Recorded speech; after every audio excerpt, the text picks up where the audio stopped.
أعوذ بالله من الشيطان الرجيم. بسم الله الرحمن الرحيم.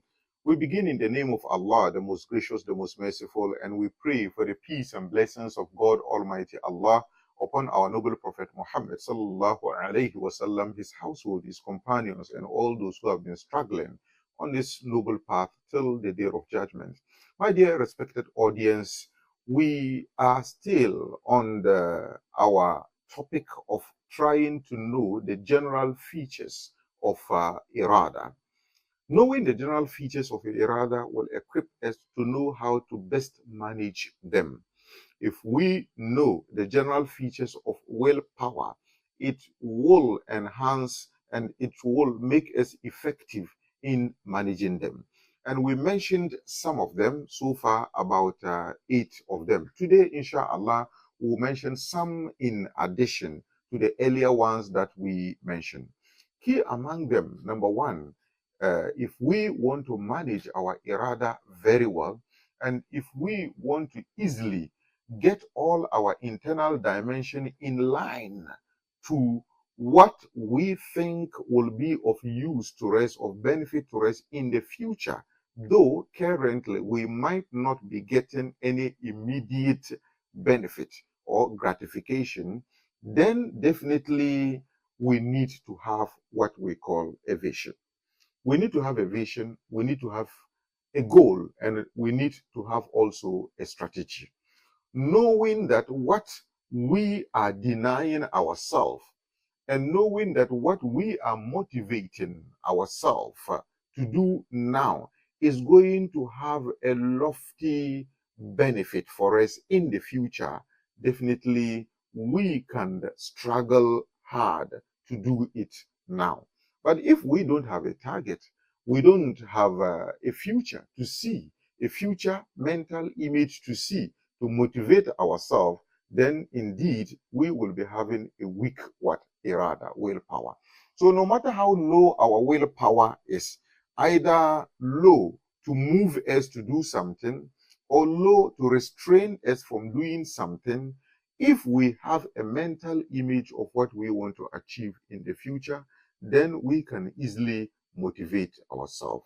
So number one, having a vision is definitely something that will help strengthen and fuel our Iraada.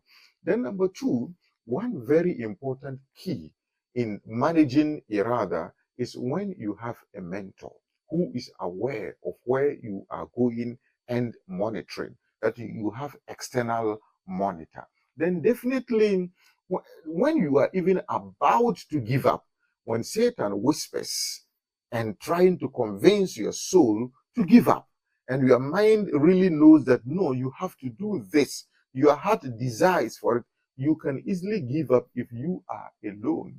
But if you have somebody who is your mentor, somebody who is your coach, somebody who is your teacher, and the person also knows of your vision, and he or she also knows of his duty to monitor and his duty to train you, then it will be very difficult for you to give up, because you know that definitely you will answer in the future, or there are external expectations. So number two, having a coach or having a mentor or having a sheikh or having a teacher who is monitoring you and who sees it as a responsibility to motivate you to do, once these expectations, external expectations are there, for you to fuel your little Iraada and get up and do something is easier as compared to when you don't have.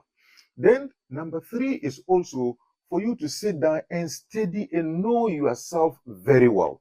Know yourself.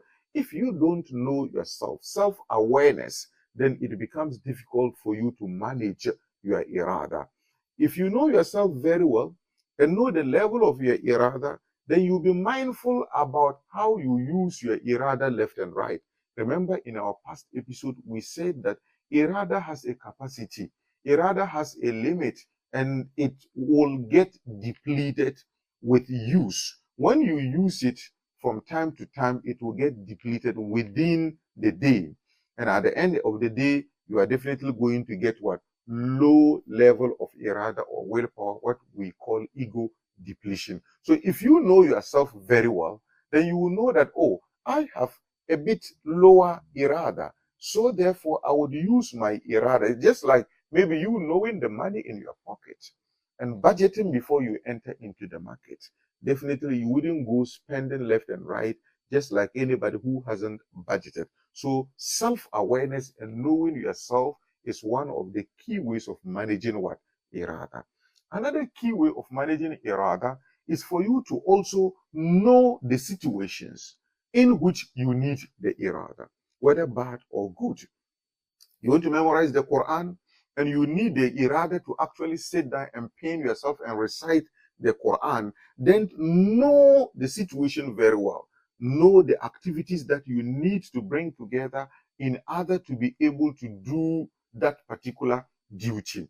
And know those activities before and those activities after, that when you do, you'll be able to sustain and maintain your irada to make it easily for you to do that particular work. So therefore, knowing it can also be bad. If it is bad, knowing exactly what happens before you fall into that particular activity that you think is a bad habit is very important. So you know the entire activities, the formula of what Satan or the chain of triggers that will come together before it will change your state and motivate you. And you need to know the appropriate environment that actually plunges you into that particular activity. And you need to know which time of the day do you actually execute it. So the formula of the execution of that particular job, if you know it very well, then dealing with it or managing your irada to deal with the situation becomes what? Easier. A simple example is you want to destroy a house or you want to construct a house. It is easier when you have the architectural drawing to embark on whether destroying or building that particular distance. So the point we are trying to make is that you can best manage your irada if you have the architectural structure drawing of that particular behavior. What are the triggers? What happens before it will even come to your mind, before you will even develop the desire for that thing? What do you see? What do you hear? What do you do? What chain of activities happen before even you get to the major work that you want to do? Where do you actually do that particular thing, or do you need to do? And what time of the day do you need to do? What preparation do you need to make? If you know all these things, then managing the little irada, the little willpower that you have within you becomes also what? Easier. Then also the next point is also to manage the content of your mind. To manage the content of your mind. We talked about the channels of perception being things that actually affect the production of what? Irada, the production of willpower. What will the channel of perception do? Our sense organs. Our sense organs will actually take in the triggers, and the triggers will get concentrated in our mind. Then we'll think about it, and then we settle with a particular perception. This particular perception will be carried to the heart, and those ideas, images, and whatever you see in your mind, they will now begin to produce desire. That is emotions, and convert the desire into what? Emotions, drive. Then you will now have the appetite to do that particular thing. Now, how we represent those triggers in our minds really, really matters. If we have that particular ability to change the images in our mind, then it will affect the level of desire that we have in our heart. This is very popular in NLP, then also very popular in psychology. But in the Sunnah of our Rasul sallallahu alaihi wasallam, I give you a simple example as to how our Rasul sallallahu alaihi wasallam applied that one.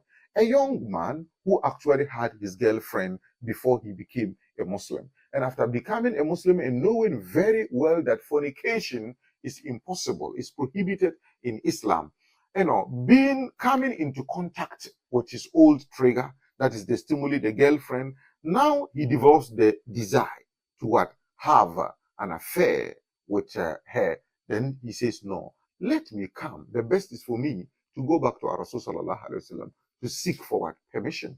So he comes to seek for what? You can see that he is in the mood to carry out the activity. He is in that desire, but he lacks the willpower, the Iraada to stop him from doing that one. So he gets to our Rasul sallallahu alaihi wasallam, and when he narrated it to seek for permission, the companions became so annoyed and they nearly beat him up. Our Rasul sallallahu alaihi wasallam said, no, don't do that one. He called him aside and sat down with him, face to face, knee to knee. He sat down. Then he started asking him, gentleman, you said you want to commit fornication. I should give you permission? Then he says, yes. Okay. What if I give you permission to commit with what your mom? Then immediately the gentleman screams, no, no, no, no, no, not that one.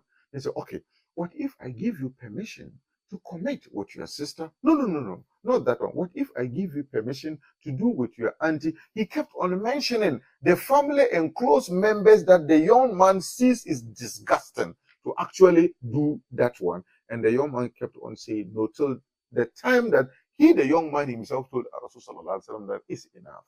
Please, I won't do again.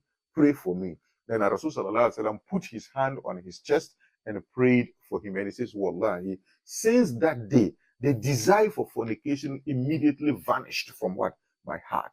Actually, before vanishing from what? The heart, what happened? The young man had some images in his mind. He had some images, and those images were triggering the production of desire in his heart. So what did Rasul sallallahu alaihi wasallam do? He changed those particular images. When he changed the images, then the corresponding desire kept on what? Lowering and becoming smaller, diminishing and diminishing until it vanished completely. So if we're able to maintain our mental images, then we will be able to manage our Iraada very well. Ideally, when you look at the structure, it is that you struggle first of all to prevent the entry of those particular images. You struggle first of all to avoid the triggers. But if the triggers come and you still come into contact, the mental representation of those particular triggers, if you know how to play with it, to change it and replace it with something else, then you will see that you'll be able to regulate the desire within your heart positively or negatively. Positively or negative. I'm saying this positively because certain times some of the triggers come beyond the way you see it with your eye. You enlargen it in your mind and it produces bigger desire, within you, more than the way you are even expected. Then you get up. And you get up to say you are going to embark on that. So even Rasul sallallahu alaihi wasallam, certain times to motivate children to memorize the Quran or to fuel the desire within them, he'll be telling the children in heaven how the angels and Allah will treat their parents. People that they like, all children are what? Attached. They have strong attachment with what? Their parents. So he's giving them a mental picture of the exact thing that will happen in heaven. And when they see that particular mental picture, they become very motivated and they want to what? The level of their Iraada will now go a bit what? Higher, and they want to embark on that thing. Till our next episode, where we will be talking about some of these features of the Iraada, and if possible now, take the major ones one by one and discuss them into details. We say wassalamu alaikum wa rahmatullahi ta'ala wa barakatuh.